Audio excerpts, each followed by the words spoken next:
Ìwọ kọ́ ni kíni? O crazy ni? Ìwọ kọ́ ni kíni? Are you mad?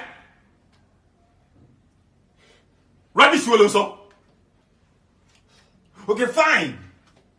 Fine, Adénu yàrá olóògbé. Níbi tí olóògbé bú sí, a rí any traces broken bottles. How come?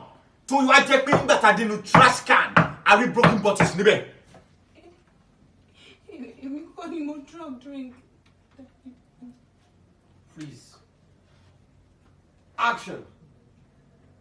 Ha! Asabi! You want to padà ní? And you want to do surveillance me? No, Daddy no drug once. I was supposed to say. So, let's go. We are coming back now. Sorry. We are coming back now. Let's go. Sorry. Let's go. And